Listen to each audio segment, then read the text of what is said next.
Selamat pagi hadirin yang berbahagia. Kita akan segera memulai perayaan Hari Kemerdekaan ke-76 Republik Indonesia dari Universitas Prastia Mulia.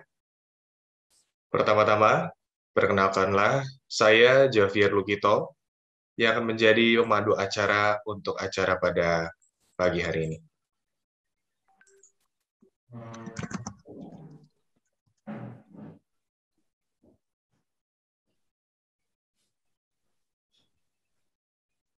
Pada pagi hari ini, kita akan bersama-sama merayakan Hari Kemerdekaan ke-76 negara kita, Republik Indonesia.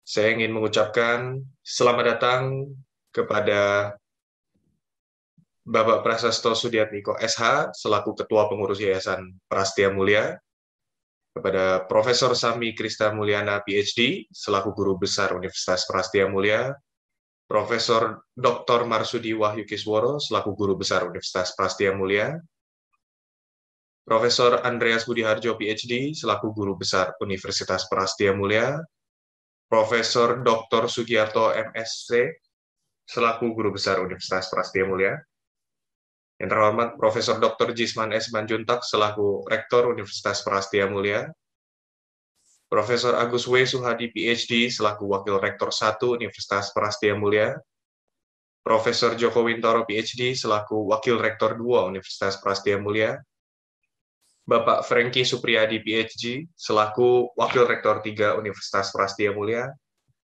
Dr. Ida Yuda Wijoyo, selaku Wakil Rektor 4 Universitas Prastia Mulia, Dr. Rudi Handoko, selaku Direktur Pengembangan Mahasiswa, Karakter, dan Alumni,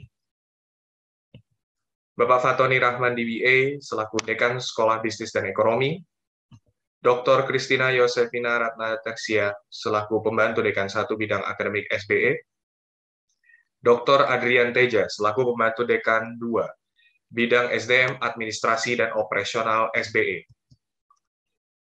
Bapak Henry Pribadi, PhD, selaku Pembantu Dekan Bidang Kemahasiswaan, Alumni, dan Kerjasama SBE, Profesor Yudi Sangyudia, PhD, selaku Dekan Sekolah STEM Terapan, Ibu Lina Jaya Diguna, PhD, selaku Direktur Program Desain, Rekayasa, dan Teknologi, Bapak Madison Ginting, PhD, selaku Program Sains Terapan dan Matematika, Dr. Nur Hasan Wirayuda, selaku Badan Pelaksana Pusat Studi Kebangsaan Indonesia, Dr. Andes A.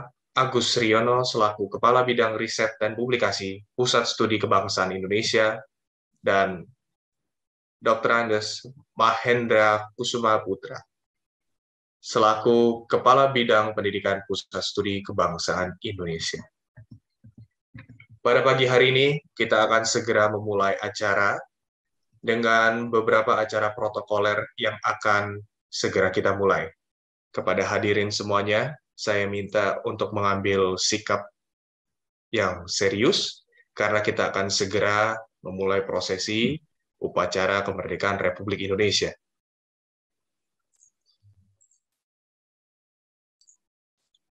Hadirin sekalian, kita akan menyanyikan lagu kebangsaan Republik Indonesia, Indonesia Raya.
Hadirin sekalian, untuk mengenang jasa-jasa para pahlawan, mari sejenak kita menonton video berikut ini sambil menundukkan kepala untuk bisa menghayati perjuangan para pahlawan yang telah mendahului kita. Mengheningkan cipta dimulai.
Mengheningkan cipta selesai.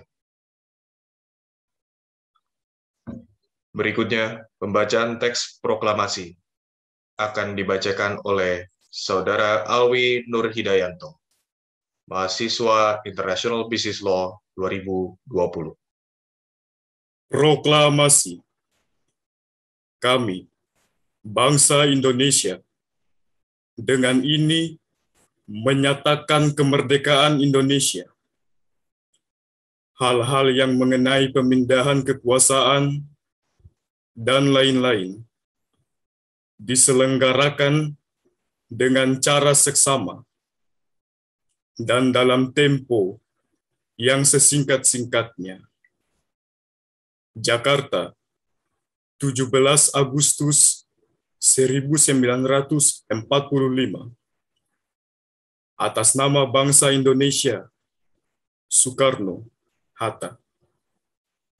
Pembacaan teks Pancasila akan dibacakan oleh Saudara Putra Pangestu, mahasiswa Product Design Engineering tahun 2020.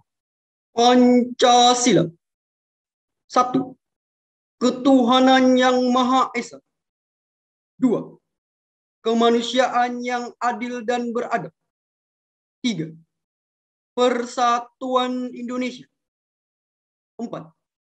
Kerakyatan yang dipimpin oleh hikmat kebijaksanaan dalam permusyawaratan perwakilan. 5. Keadilan sosial bagi seluruh rakyat Indonesia. Pembacaan Undang-Undang Dasar 1945. Akan dibacakan oleh Saudari Niputudia Anggraini, mahasiswi Finance and Banking 2018. Undang-Undang Dasar Negara Republik Indonesia tahun 1945. Pembukaan.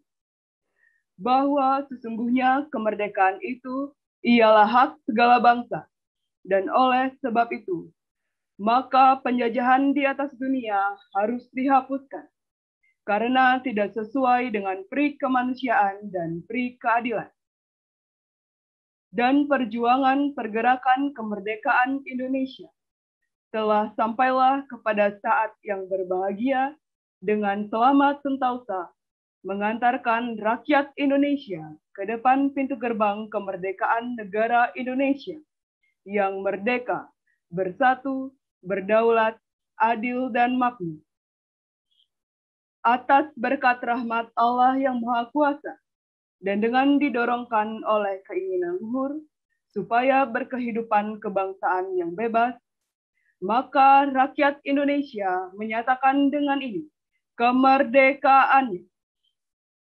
Kemudian daripada itu, untuk membentuk suatu pemerintah negara Indonesia yang melindungi segenap bangsa Indonesia dan seluruh tumpah darah Indonesia, dan untuk memajukan kesejahteraan umum, mencerdaskan kehidupan bangsa, dan ikut melaksanakan ketertiban dunia yang berdasarkan kemerdekaan, perdamaian abadi, dan keadilan sosial. Maka disusunlah kemerdekaan kebangsaan Indonesia itu dalam suatu Undang-Undang Dasar Negara Indonesia yang terbentuk dalam suatu susunan negara Republik Indonesia yang berkedaulatan rakyat dengan berdasar kepada ketuhanan yang Maha Esa, kemanusiaan yang adil dan beradab, persatuan Indonesia, dan kerakyatan yang dipimpin oleh hikmat kebijaksanaan dalam permusyawaratan perwakilan, serta dengan mewujudkan suatu keadilan sosial bagi seluruh rakyat Indonesia.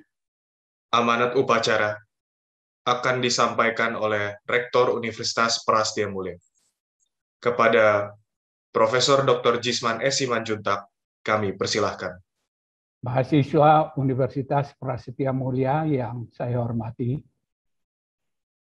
rekan-rekan sesama dosen Universitas Prasetya Mulia yang saya hormati,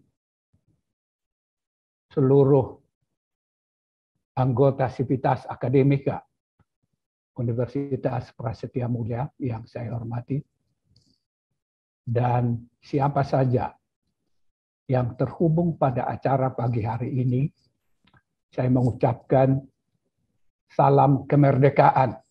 Selamat pagi. Kita Prasetya Mulia didirikan untuk memenuhi panggilan kebangsaan Indonesia yang beragam, maju atas dasar Pancasila. Sebagai bangsa yang besar, bangsa yang sangat beragam, kita sering disebut sebagai bangsa yang improbable.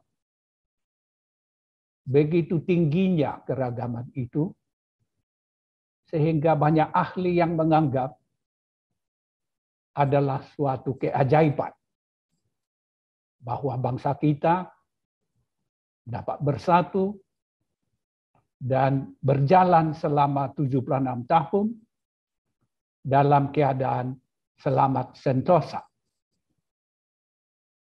Tapi saya pribadi mengatakan itu adalah lebih dari suatu keajaiban. Itu adalah rahmat Tuhan yang Maha Esa yang menuntun para pemimpin kita, menuntun rakyat kita menjalani suatu perjalanan yang sangat panjang.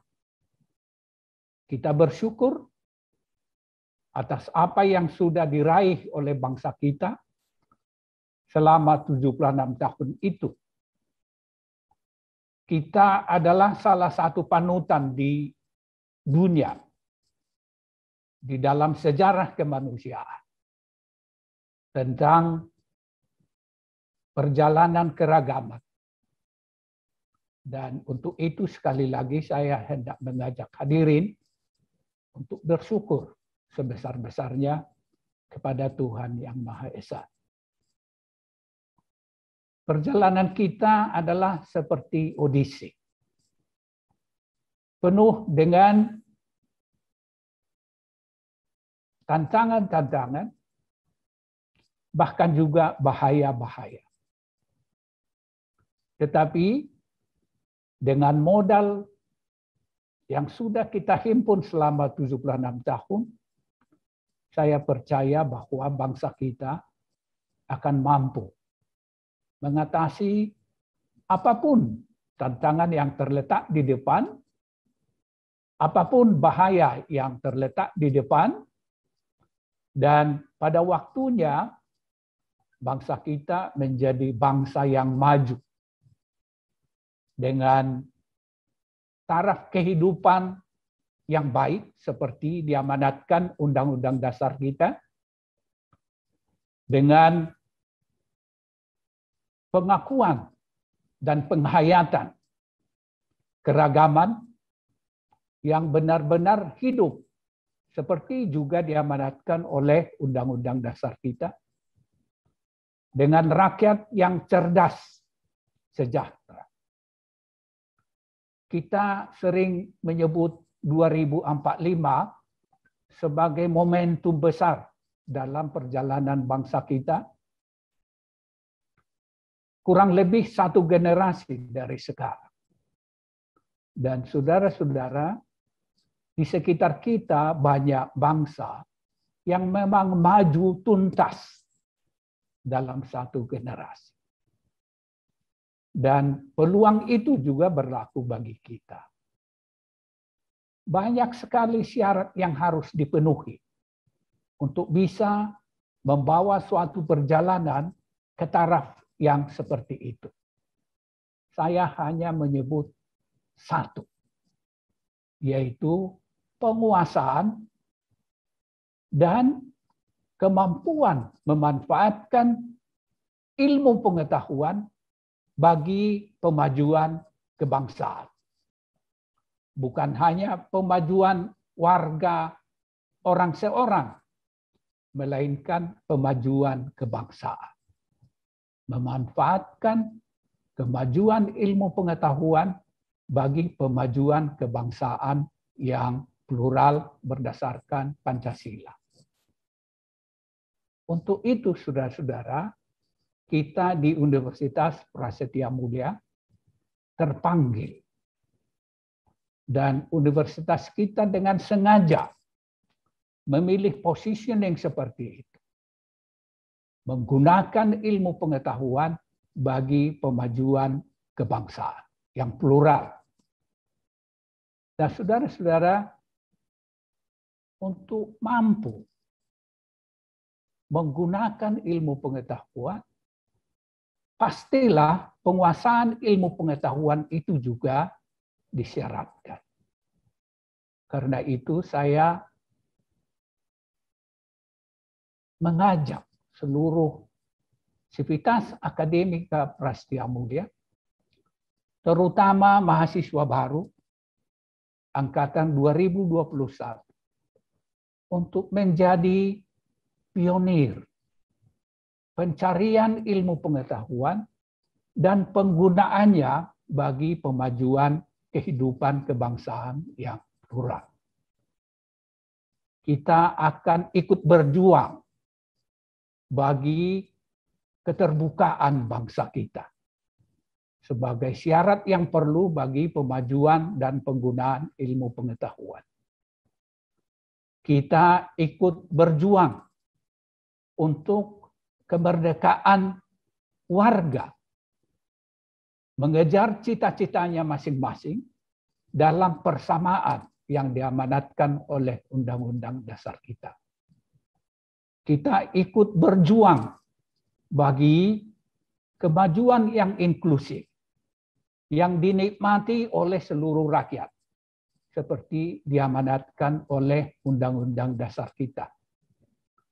Kita ikut berjuang menyelamatkan bumi dari kesalahan-kesalahan yang sudah kita himpun selama sekitar 300 tahun.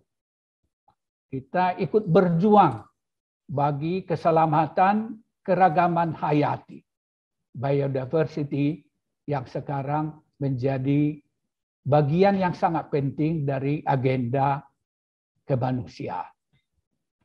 Nah, saudara-saudara, dalam konteks seperti itu, saya percaya bahwa mahasiswa Universitas Prasetya Mulia cepat atau lambat akan menjadi penyumbang yang impactful, penyumbang yang berarti bagi kemajuan bangsa kita sebagai bangsa yang plural, sebagai bangsa yang besar, bangsa yang sungguh-sungguh menghayati persamaan warga dan persamaan kelompok di dalam dirinya. Sekali lagi saya mengucapkan selamat Hari Proklamasi ke-76 Republik Indonesia. Jayalah Republik kita untuk mengusung seluruh warganya ke taraf kehidupan yang semakin tinggi. Selamat pagi.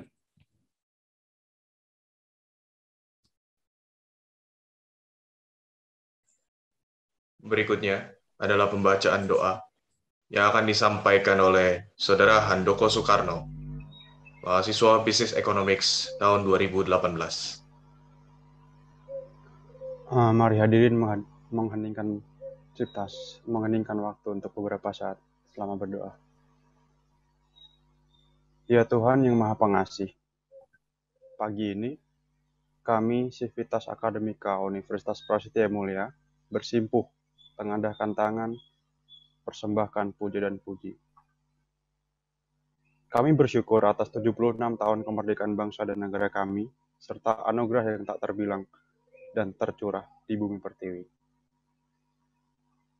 Ya Tuhan yang Maha Penyayang, beri kami petunjuk agar peringatan proklamasi kemerdekaan ini bisa menjadi momentum merekatkan kesatuan dan persatuan bangsa Indonesia.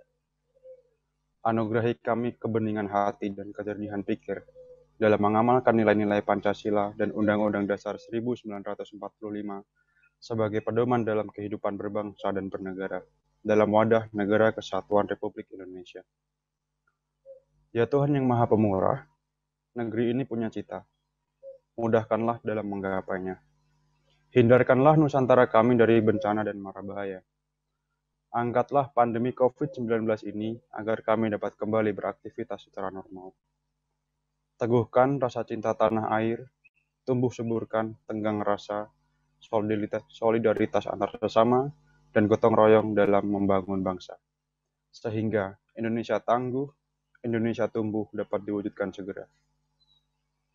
Ya Tuhan yang Maha Kuasa, jangan tinggalkan kami dalam kesendirian dan ketidakberdayaan. Beri kami petunjuk serta kekuatan untuk membawa negeri ini ke arah kemajuan. Ya Tuhan yang Maha Pengampun, ampunilah semua dosa kami, dosa orang tua dan guru-guru kami, ampuni para tokoh bangsa dan para pemimpin kami. Terimalah amal dan perjuangan para syuhada bangsa kami, mereka yang telah berkorban jiwa, raga, darah, dan air mata dalam upaya memerdekakan negara Indonesia. Masukkanlah mereka ke surga-Mu ya Tuhan. Muliakan kedudukan mereka di sisi-Mu. Ya Tuhan, kami terus berharap limpahan rahmat-Mu. Kami terus meminta keluasan ampunan-Mu. Kiranya Engkau juga mengabulkan doa hamba-hamba-Mu ini. Amin. Demikianlah prosesi upacara virtual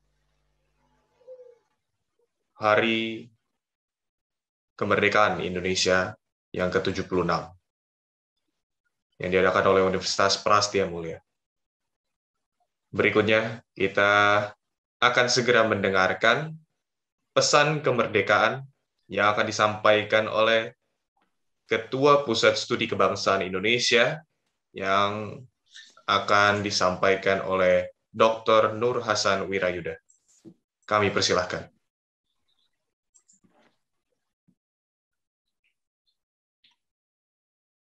Pimpinan yayasan dan rektor serta seluruh sivitas akademika Universitas Prasetya Mulia. Salam kebangsaan merdeka. Pada pagi hari ini, 76 tahun yang lalu, Bung Karno dan Bung Hatta atas nama bangsa Indonesia memproklamasikan kemerdekaan Indonesia. Hari ini kita seluruh bangsa Indonesia mengumandangkan kembali pernyataan kemerdekaan Indonesia itu. Tidak hanya di Jakarta, tapi juga di seluruh pelosok tanah air, bahkan di berbagai belahan dunia di mana tersebar perwakilan diplomatik dan konsuler kita. Pada setiap peringatan ulang tahun proklamasi kemerdekaan, pada upacara di Istana Merdeka di Jakarta, undangan dan pembawa acara menyebutkan peringatan detik-detik proklamasi. Disusul dengan 24 kali dentuman meriam kehormatan dan bunyi sirene. Lalu apa detik-detiknya? Saya khawatir bagi generasi yang tidak memahami sejarah seputar proklamasi akan mengasosiasikan detik-detik proklamasi sebagai dentuman meriam. Padahal gelegar rangkaian peristiwa yang terjadi menjelang proklamasi sangatlah penting dipelajari dan diambil hikmahnya, bukan dari dentuman meriamnya. Menurut saya, episode atau bahkan drama politik yang terjadi selama 2,5 hari, mulai tanggal 15 Agustus sampai dengan proklamasi kemerdekaan pada 17 Agustus 1945 itulah yang sesungguhnya merupakan detik-detik proklamasi. Dari sejarah kita mengetahui pemerintah Jepang menyerah kepada Amerika Serikat dan sekutu di Tokyo pada tanggal 14 Agustus 1945 setelah Amerika Serikat menjatuhkan bom atom di Hiroshima dan Nagasaki masing-masing pada tanggal 6 dan 9 Agustus 1945. Berita tentang menyerahnya Jepang kepada sekutu tidak banyak diketahui di Indonesia karena pemerintah militer Jepang mengendalikan secara ketat lintas informasi. Waktu itu belum ada WhatsApp. Namun dari pemuda Indonesia yang bekerja di radio Jepang, beredar rumor di kalangan tokoh-tokoh gerakan pemuda tentang penyerahan tersebut. Disinilah awal terjadinya konflik yang tajam antara kaum muda dan kaum tua, terutama tentang kapan dan modalitas proklamasi. Kaum muda yang dipelopori oleh organisasi pemuda yang bermarkas di Menteng Raya 31, Jakarta, menuntut kepada Bung Karno dan Bung Hatta agar memproklamasikan kemerdekaan RI segera pada tanggal 15 Agustus. Bung Karno dan Bung Hatta menolak karena tidak ingin memprovokasi militer Jepang di Indonesia.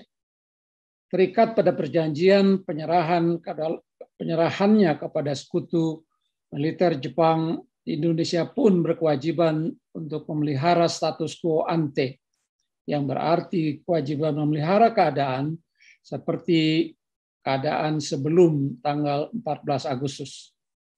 Di mata para pemuda, kemerdekaan Indonesia harus diproklamasikan tanpa persetujuan pemerintah militer Jepang.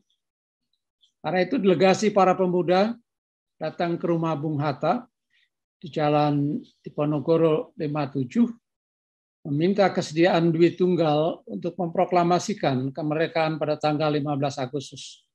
Permintaan itu ditolak dan para pemuda kemudian mendatangi kediaman Bung Karno di Jalan Proklamasi nomor 56. Seorang tokoh pemuda, bahkan juru bicara yang bernama Wikana, memaksa Bung Karno untuk hal yang sama, yang juga ditolak oleh Bung Karno. Seperti diceritakan oleh Ben Anderson, ahli Indonesia dari Cornell University, dengan sangat rinci dalam bukunya Some Aspects of Indonesian Politics Under the Japanese Occupations 1944-1945, Bung Karno beranjak dari tempat duduknya dan mengatakan kepada Wikana, "Ini saya berikan leher saya. Tarik saya ke pojok ruangan dan gorok leher saya." Itu ungkapan ketegangan yang begitu tinggi dalam perdebatan tentang when and modality of proklamasi. Respon Bung Karno mengagetkan para tokoh pemuda, walaupun tidak mengurungkan niat mereka agar proklamasi diselenggarakan pada 15 Agustus. Kegagalan inilah yang mau membawa tokoh gerakan pemuda untuk menculik Bung Karno bersama keluarga dan Bung Hatta ke Rengas Dengklok, Kerawang, markas pembela tanah air pada tanggal 15 Agustus sore. Pertanyaannya, mengapa tidak para pemuda sendiri yang memproklamasikan kemerdekaan Indonesia? Para pemimpin gerakan pemuda seperti Sultan Syahrir, Soekarno, Khairul Saleh, Soekarni, Adam Malik sangat menyadari bahwa tidak mungkin memproklamasikan kemerdekaan tanpa Bung Karno dan Bung Hatta. Kedua tokoh proklamator ini memiliki sejarah yang panjang sejak pertengahan 1920-an dalam memimpin perjuangan kemerdekaan, termasuk memimpin Badan Persiapan Kemerdekaan Indonesia dan PPKI sejak April sampai dengan 17 Juli 1945. Peranannya diakui luas di seantero tanah air. Menarik untuk diketahui bahwa militer Jepang termasuk polisi rahasia Kempeitai tidak mengetahui gerakan pemuda itu dan di mana Bung Karno dan Bung Hatta berada. Berkat mediasi Ahmad Subarjo, kelak beliau menjadi Menteri Luar Negeri RI yang pertama yang memiliki hubungan dekat dengan Laksamana Maeda. Bung Karno dan Bung Hatta dikembalikan ke Jakarta pada tanggal 16 Agustus malam dan langsung menuju tempat yang aman, yaitu kediaman resmi Laksamana Maeda di Jalan Imam Bonjol nomor 1 untuk merumuskan naskah proklamasi. Perdebatan yang panas tentang naskah juga terjadi antara kaum muda dan kaum tua. Soekarni, arsitek penculikan Bung Karno dan Bung Hatta, memaksa agar naskah rancangannya diterima menjadi naskah proklamasi. Rancangan Soekarni berisi kutukan terhadap Jepang dan berbicara tentang perebutan kekuasaan. Bandingkan dengan kata pemindahan kekuasaan dalam naskah proklamasi. Rumusan ini oleh generasi tua dikhawatirkan akan memprovokasi militer Jepang dan terjadi pertumpahan darah yang tidak perlu. Apalagi Jepang walaupun sudah menyerah kepada sekutu, senjatanya masih belum dilucuti oleh sekutu. Bung Karno menengahi dan menyarankan untuk menggunakan saja rancangan pembukaan Undang-Undang Dasar 1945 sebagai rujukan. Di sinilah kita lihat korelasi yang antara naskah proklamasi dengan pembukaan Undang-Undang Dasar 45. Dan untuk kita bisa memahaminya, dua kalimat sederhana itu dengan tepat. Bung Karno lah yang merancang naskah proklamasi dalam tulisan tangan beliau dan lalu menyerahkan kepada Sayuti Melik, beliau wartawan, untuk mengetiknya. Sayuti Melik mengganti kata tempo dengan H dengan huruf K menjadi tempo, serta mengganti kata-kata wakil-wakil bangsa Indonesia dengan atas nama bangsa Indonesia. Setelah menyalinnya, saya melemparnya ke tempat sampah, dan seorang tokoh pemuda BM dia memungut dan menyimpannya. Beliau menyerahkan naskah asli ini kepada Presiden Soeharto pada tahun 1992. Dan hari ini untuk beberapa kali disandingkan dengan bendera pusaka pada upacara di Istana Negara. Perdebatan yang keras lainnya antara kaum muda dan kaum tua adalah tentang siapa yang mestinya menandatangani naskah proklamasi. Ada dua usulan, kaum muda bersama kaum tua atau semua yang hadir. Untuk diketahui, para tokoh-tokoh dari berbagai daerah Indonesia memang sejak tanggal 16 Agustus sudah hadir di Jakarta. Konsensusnya adalah Bung Karno dan Bung Hatta yang akan menandatangani. Akhirnya setelah rancangan proklamasi dibacakan oleh Bung Karno kepada seluruh yang hadir, naskah itu ditandatangani oleh Bung Karno dan Bung Hatta pada pukul 03.30 subuh menjelang fajar tanggal 17 Agustus 1945 bertepatan dengan hari Jumat, hari ke-9 bulan Ramadan 1364 Hijriah. Pada saat itulah sejarah Indonesia merdeka dimulai. Pertemuan bubar pada pukul 7 pagi. Kemudian para tokoh bergegas untuk hadir pada upacara proklamasi kemerdekaan RI di kediaman Bung Karno di Jalan Pegangsaan Timur 56. Lalu apa pelajaran yang dapat kita tarik dari peristiwa bersejarah detik-detik proklamasi ini? Terlepas dari adanya perbedaan yang tajam pada masa yang sangat penting dan menentukan, para pendiri Republik mampu menyelesaikan perbedaan atau konflik di antara mereka demi kepentingan bangsa dan negara Indonesia melalui musyawarah, dialog, dan mufakat, konsensus. Ini adalah kekuatan kita sebagai bangsa yang menjadi kata kunci bagi keberlangsungan negara bangsa Indonesia sampai hari ini dan beribu-ribu tahun ke depan. Bukalah mata dan telinga kita terhadap apa yang terjadi di dunia di sekitar kita. Perang saudara yang berkepanjangan di Suriah dan di Yemen dalam 10 tahun terakhir, dan yang terjadi di Afghanistan hari-hari ini.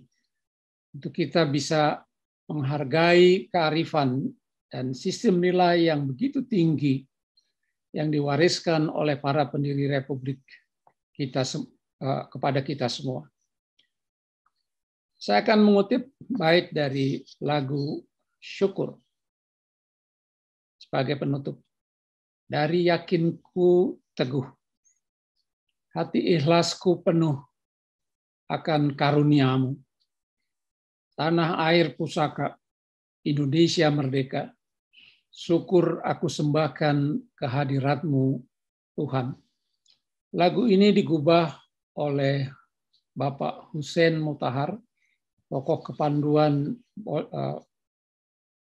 Baden Powell, dan kemudian pemimpin pramuka setelah merdeka. Beliau menjadi sekretaris Presiden Soekarno sejak tahun 46 sampai dengan 1953, menjadi kepala protokol negara, dan yang merancang tata upacara di istana, termasuk peringatan Hari Kemerdekaan 17 Agustus. Beliaulah penggubah lagu Syukur yang baitnya saya bacakan tadi pada sekitar bulan Februari tahun 45. Beliau mengubah lagu 17845 dan Dirgahayu Indonesia serta banyak lagu lainnya. Beliau belakangan menjadi Direktur Jenderal Protokol dan Konsuler Departemen Luar Negeri, merangkap Kepala Protokol Negara, dan Inspektur Jenderal Kementerian Luar Negeri pada masa mana saya membantu beliau sebagai atasan saya. Dan beliau menjadi Duta Besar RI di Vatikan. Saya akan tutup untuk kita membacakan doa singkat pada beliau dan juga kepada para pendiri pahlawan bangsa. Bismillah. Terima kasih. Assalamualaikum warahmatullahi wabarakatuh. Merdeka. Terima kasih atas pesan yang disampaikan oleh Pak Hasan di pagi hari ini. Pesan yang begitu mendalam untuk kita semua, untuk bisa mengetahui dan kembali menghayati perjalanan panjang dari bangsa kita. Perjuangan yang akhirnya membuahkan hasil yang manis, yang mana sampai hari ini kita sudah 76 tahun berdiri. Berikutnya ada sebuah persembahan manis yang disiapkan oleh 43 mahasiswa penerima beasiswa Bakti Indonesia yang akan mempersembahkan 2 buah lagu yang dibawakan menggunakan alat musik tradisional Indonesia, angklung, yang mana kedua lagu itu adalah Indonesia Raya dan Mars Universitas Prastia Mulia. Kedua lagu tersebut dipilih sebagai ungkapan kebangsaan dan semangat kebangsaan kaum muda, terutama mahasiswa Universitas Prastia Mulia. Hadirin, silakan dinikmati.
Berikut adalah persembahan manis yang dapat kita saksikan di pagi hari ini. Alunan musik angklung menemani semangat kebangsaan dan juga kemerdekaan yang kita bawa. Dan kepada hadirin sekalian, demikianlah prosesi serta perayaan upacara kemerdekaan Republik Indonesia tahun 76 yang diselenggarakan oleh Universitas Prastia Mulia. Saya, Javier Lukito, selaku pemandu acara, mengucapkan banyak terima kasih kepada Bapak Ibu yang sudah hadir pada pagi hari ini. Saya juga mengucapkan banyak terima kasih kepada perwakilan dari Pusat Studi Kebangsaan Indonesia yang sudah menyempatkan waktu untuk bisa hadir di perayaan pagi hari ini. Sekali lagi, saya mewakili Universitas Prasetya Mulia, mengucapkan banyak terima kasih juga kepada para penonton yang sudah hadir, baik di Zoom maupun juga di YouTube.